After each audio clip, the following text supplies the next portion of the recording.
Welcome to another episode of Biography of a Full Body Tattoo. I'm your host, Lucien Gray. Now, let's do a little bit of a recap.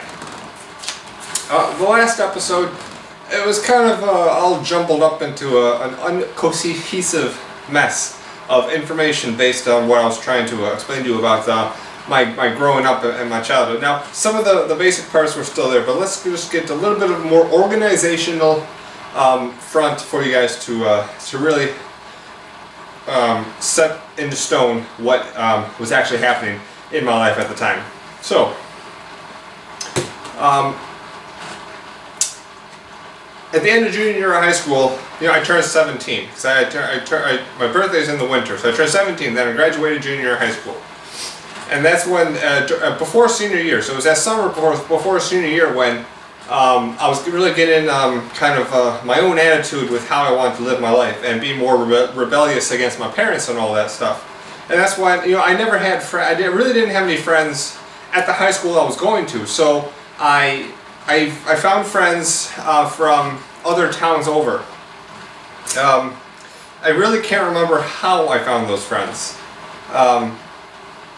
That is still eluding me for some reason. Might have just been friends of friends that I got found from within the circle, and then I became friends with those people from the other towns. Most likely, because I really don't think that we had the internet chat rooms at that time. Otherwise, it could have been the internet chat rooms where I found people, which back in the day it was just the internet was a brand new thing, and people didn't use it like they do nowadays. And so when chat rooms came about back in the day, it was really popular.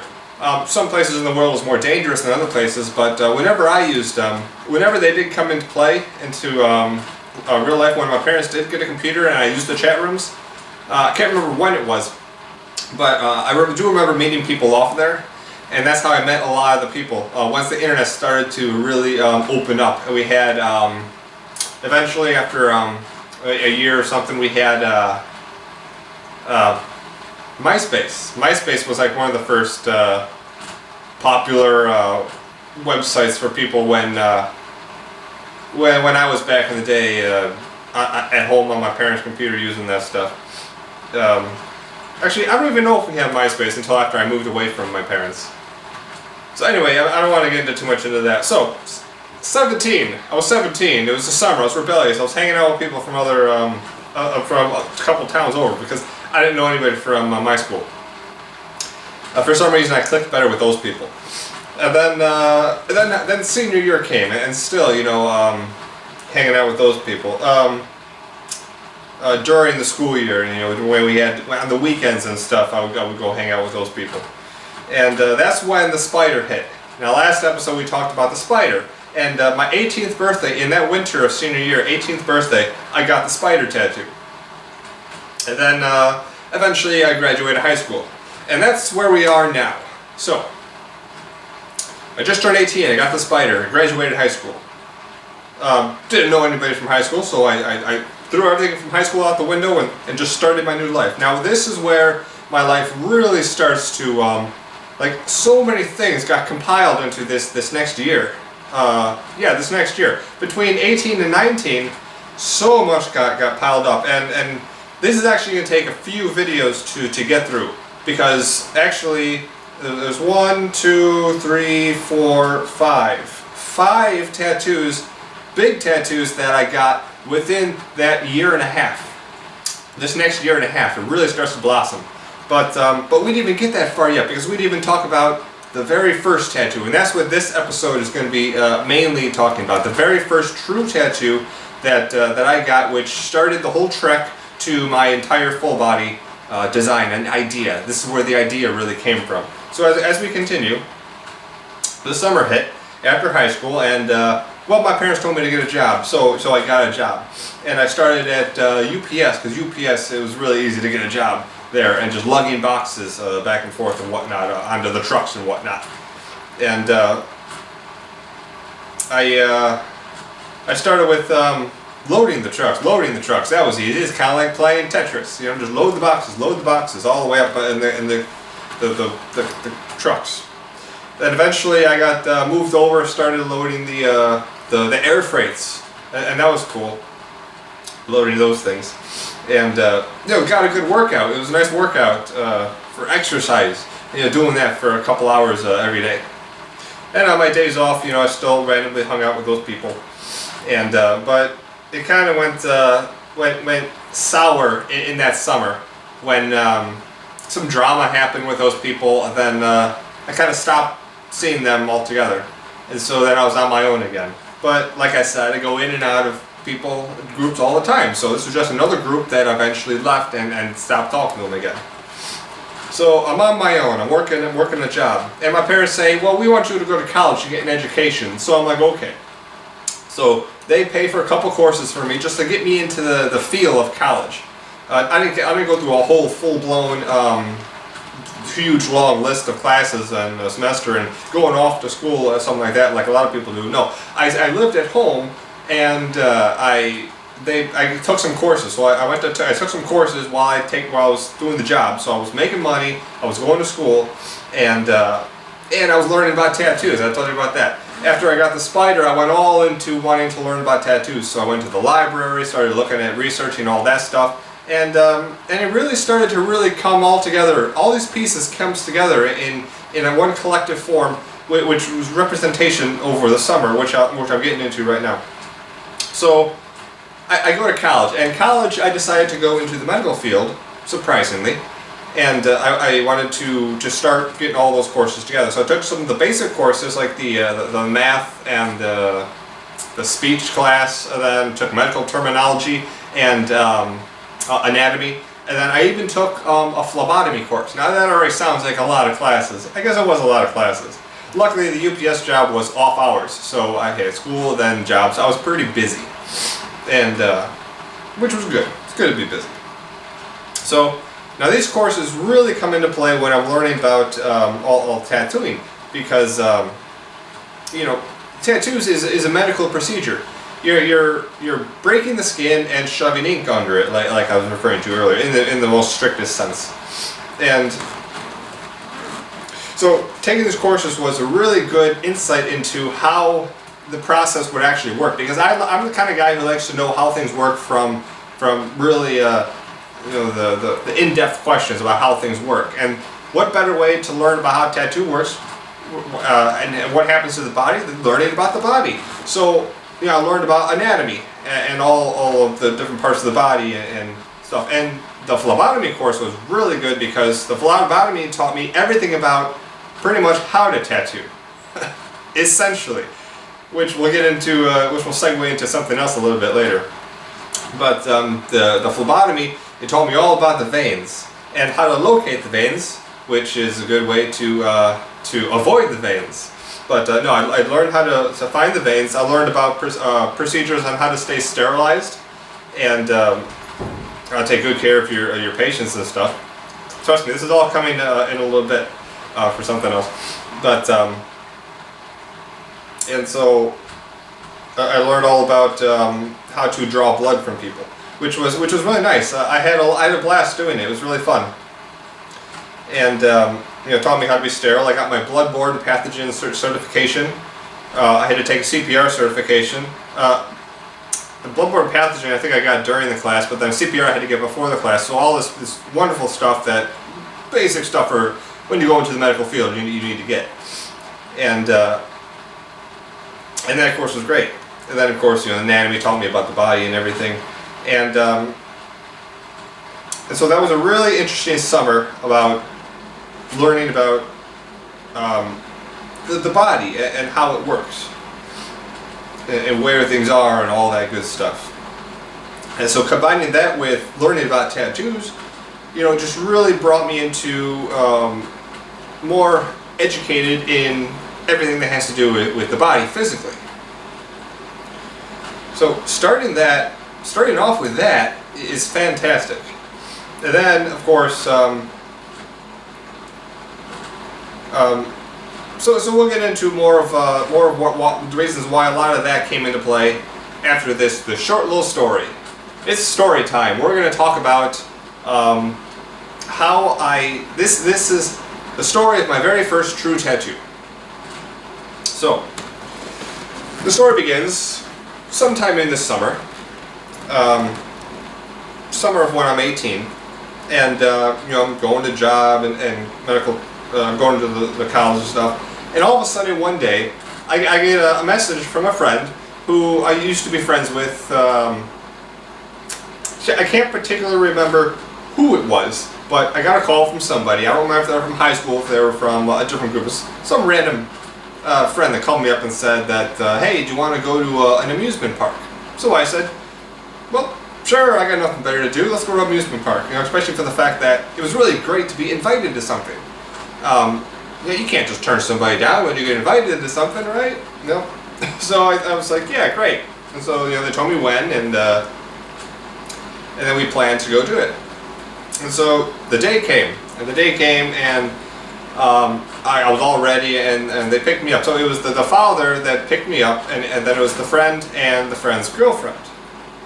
And so it was us three. We drove there. And I was still, the kind of antisocial, didn't really know how to talk to people that much. So it was a kind of a quiet ride, and we were just all excited. I was just excited to go to an amusement park with some friends, so it was nice. Obviously, this was over 10 years ago, so it's kind of hard to remember some of the details about everything that happened. But so we get to the park, and I think the father just drops us off while he goes and does something else. And I had some money for food, and then so it's us three at the beginning of the park. We get into the park, and then this is where everything goes to crap, because the first thing they say to me is, well, we're going to go this way, so bye. And that's pretty much what happened. For some reason, I was only used as a third party, a third wheel in this date that they were going on, apparently. So I was left in the middle, in the front of the amusement park, and they went off somewhere, and I was just by myself. So I'm by myself in an amusement park. What am I gonna do? Well, let's go for a walk. Let's go. It's like, what else am I supposed to do? So being I wasn't much into getting into confrontations. I just accepted it and was like, okay, bye.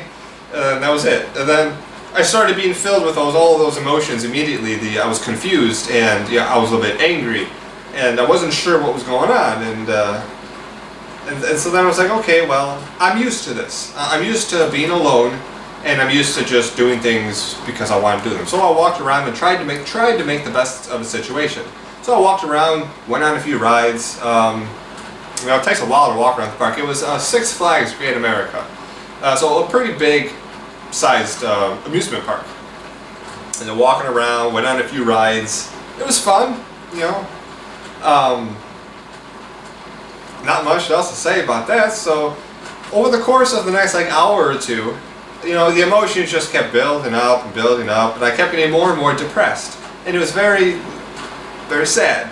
And so the horrible emotions. I walking around there's the food court. Maybe I should get something to eat. Maybe it'll make me feel better.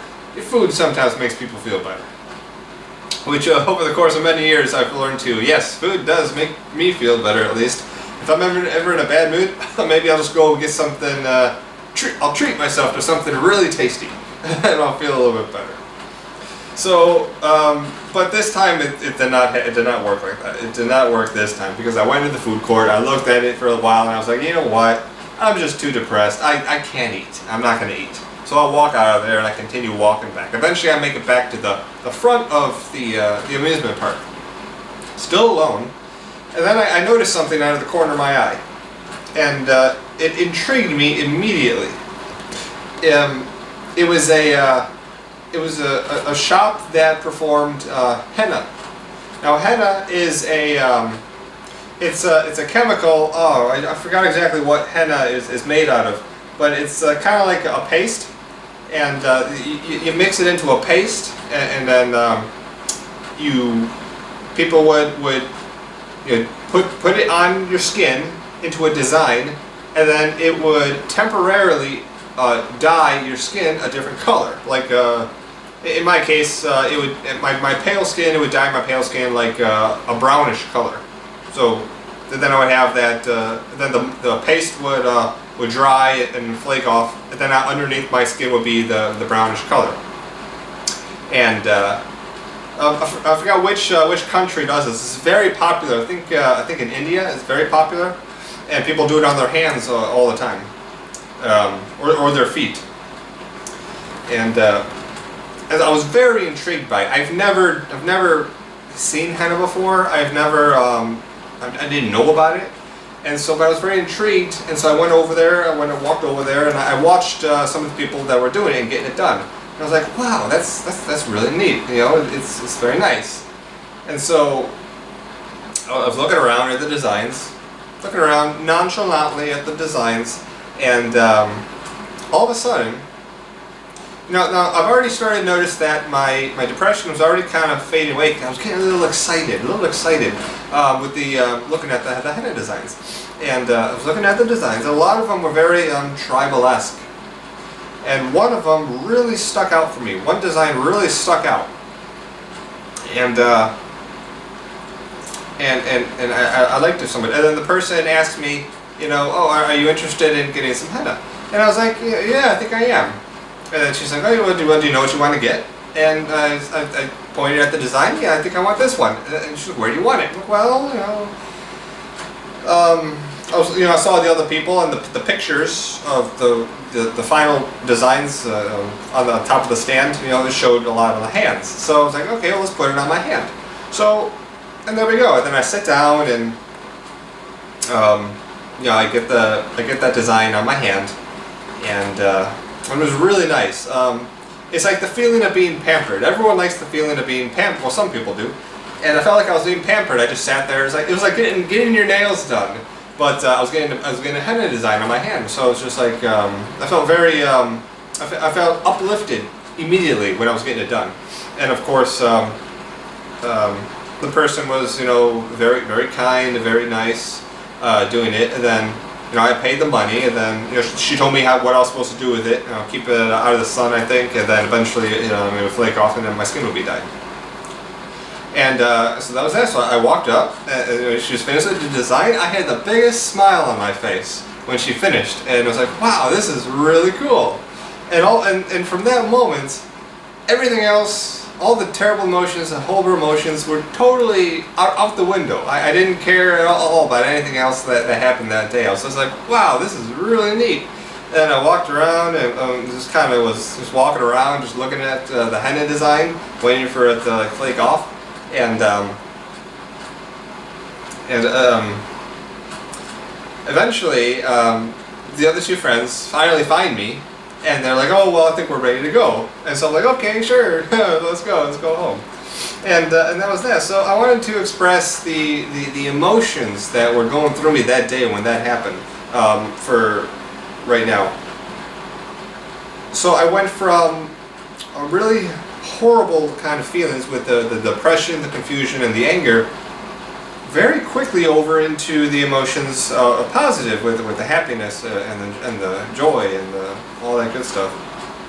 So that really comes into play when the next few days rolls around, and you know, I still have the dyed skin from it, and as learning about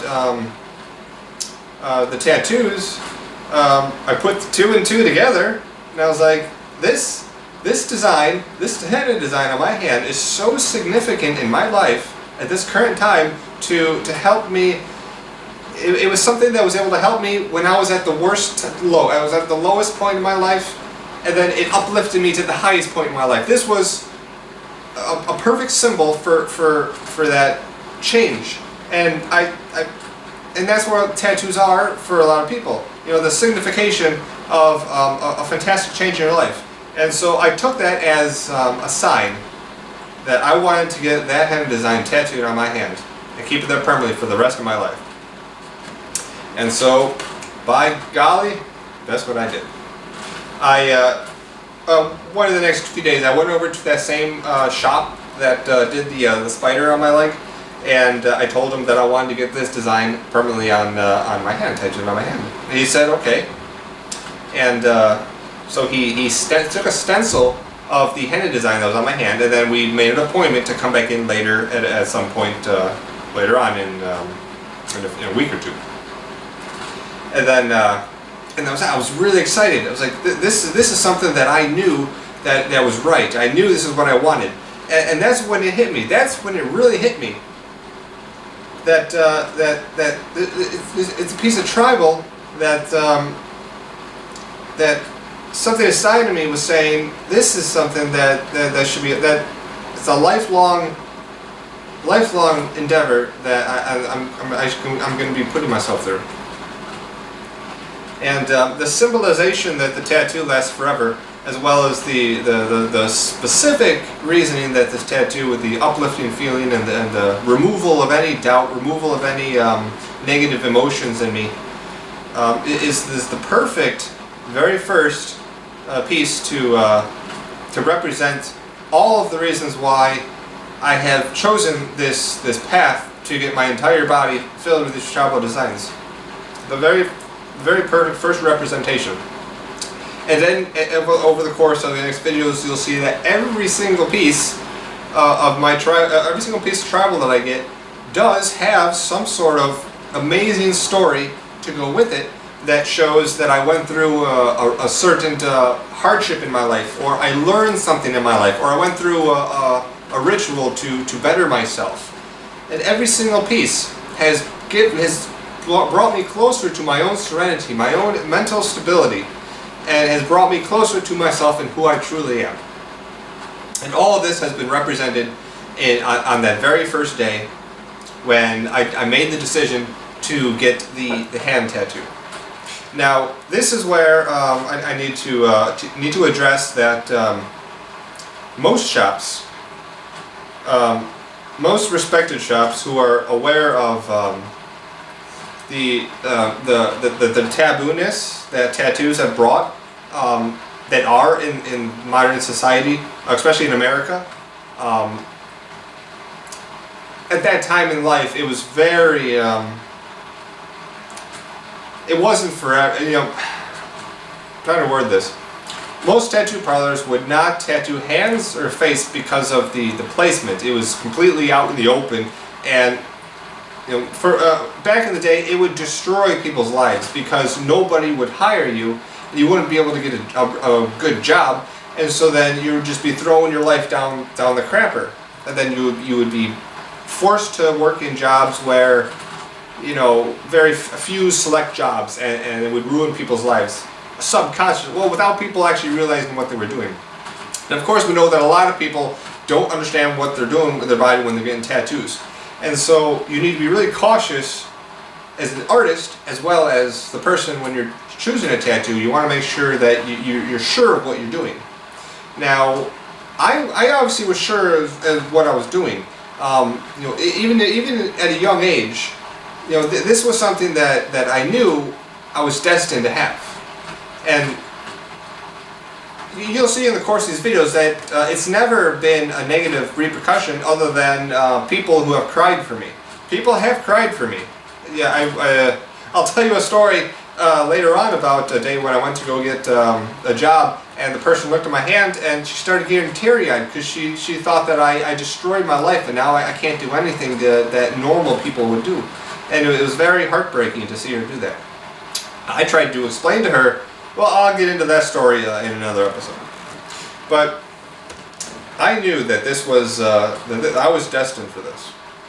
And so, and this is going back to talking about the artists, and most artists will not tattoo hands or face. Even till this day, people will not. But now, even this day, it's over a decade later since my decision to do that.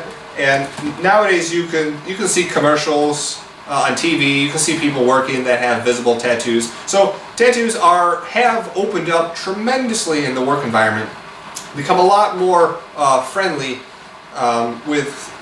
in the world ever since. Within this last decade, it's been crazy and fantastic. It's really great that people are starting to realize that tattoos are not something that should be brought down, and you shouldn't be treated less of a person because of having a tattoo. And it's really great that a lot of places are opening up that aspect in today's world. bring us all closer to peace and accepting anybody for whoever they are. Fantastic.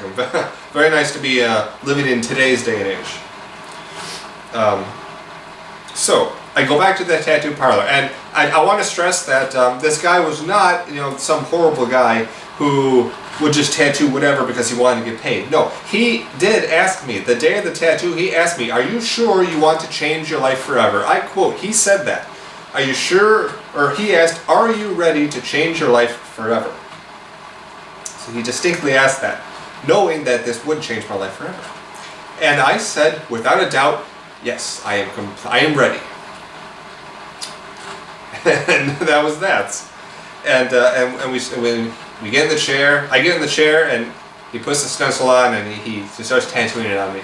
It was the most incredible, amazing, positive sensation that I can have ever gone through. Getting this tattoo, this very first tattoo. Actually, I keep pointing at this hand. It's actually my right hand. My right hand is the one with my hand tattoo. This is the one that used to be the henna design that is now tattooed on me. During the process, I just had the biggest smile on my face, just like when I was getting the henna tattoo, just like when I was getting probably the spider. I had the biggest smile on my face getting my hand tattoo, my very first true tribal tattoo. And I knew that my life was destined for greatness at that moment. And I knew that this was the path that I was going down, and there was no turning back. And still to this day, all I have to do is look down at my tattoo, look down at my hand, my very first tattoo, and I'll just have the biggest smile on my face like I do right now. Fantastic emotions and feelings that I get from it. And so, of course, the procedure was very new and interesting because it was my hand. It's very bony. It's a bony hand, and so I felt very stingy. It was very stingy, and while he was doing it, obviously the wrist wasn't as bad as maybe exactly the top of the hand, but it was still very uncomfortable. But because I was in such a good mood, and I was so happy about it, it wasn't as painful as it could have been. So I got through it, and he put a bandage on it for so I can get home, and some ointment, and that was it. And then that was the beginning of my new life, starting my full body tattoo. Now, the full body tattoo idea, that has really come into play. The idea really came into play when I was researching about the old tribes of the world in the books at the library, and I was looking at all the different tribes and the reasons why they were getting their full bodies tattooed, and a lot of it for tribal reasons, their tribe reasons, a lot of it for their title reasons, for rites of passage, and just for their spiritual reasons, their own beliefs in the tribe. And like I said in the earlier episodes, that's the reasons why I'm getting a lot of my tattoos. And so when I explained about the reasons why I got this tattoo, it should make complete sense now that that the reasons why I'm getting my full body tattoo is a tribal reason. So this is my own tribe, the tribe of me, and I'm filling my entire body with my own personal style of tattoos. Now, obviously, this tattoo was taken from that henna design, but most of the tattoos on my body have been drawn myself. Now, that's what I was gonna talk about just for a little bit right now. But my tattoos themselves, they derive from two different ways. Either, most of them, I think, I do believe that the hand tattoo was the only tattoo that I took from somewhere that was not manipulated in some way, because that's what the first kind of tattoos that I've gotten. Either I have found a design somewhere in the world, I found a design, and then I took the design and I manipulated it to fit my body, and I changed some pieces of it to make it my own kind of design. I don't like the idea of really taking somebody else's design and just sticking it on me. I like to say that it was my own creation, and obviously I can't say that from a design that I just took from anywhere. So I like to take it and manipulate it into my own way. So it feels more of something that I really created myself. So that's that. Sometimes, now that happens more rare than not. Only a few of my pieces, which you'll see in the course of the course of this season, you'll see that most of the tattoos are drawn myself. I draw them from scratch, and I get them put on me, and then I have to manipulate it with the artist to make sure that it fits my body. But then some of the other tattoos that I just find, and I'm like, that one just speaks to me. It just speaks to me, like my hand did. It spoke to me. Sometimes it just speaks to me, and then I have to take it, but then I'll still kind of manipulate it in some way to make it more of like my personal representation of what the original design was, just because I like it so much. So I just wanted to explain that a little bit. So the healing process. I love talking about the healing process. So as the design was healing, obviously the same thing happened. It kind of made a layer of little thin scab, which eventually peeled off, and the healing process was just fine. I believe I had a few days off of work because it was the weekend, and I was able to just let it heal, and then I went back to work, and I didn't have any complications. None of my tattoos have ever had complications. I've always taken care of my tattoos really well. You clean it and put the ointment on and just let it rest and let it breathe, and then it heals up just fine. As long as you're taking care of it, you're not exposing it to any harmful stuff in the world, you'll be just fine. And keeping it clean. And so that tattoo healed up just fine. Now, of course, I was still living with my parents at the time, and of course, they freaked out, obviously. But I can't remember too much of how they reacted, because this was this was the time at which we were already clashing, and so I was doing my own things, and they were still trying to help me, but I was still doing my own things, and even till this day they keep telling me, even to this day, over 10 years later, they're still saying, "Oh, can you cut it out with the tattoos?" And I just have to smile at them now and says, this is my life path. I've been telling you this for the past 10 years, over 10 years, but I have been, I think they've been slowly realizing that that this is who I am. I think they're just saying it out of impulse now, but so that was that. And so I had my hand tattooed. My very first fantastic hand tattoo. And I think we're gonna have to take this video to a close right now.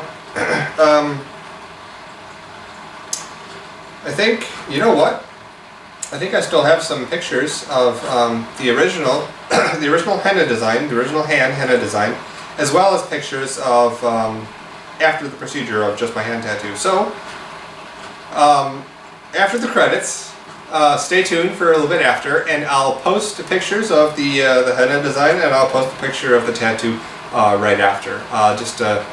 Maybe I'll just do a little freeze frame and show you the beginning of it all, and I'll end on that note.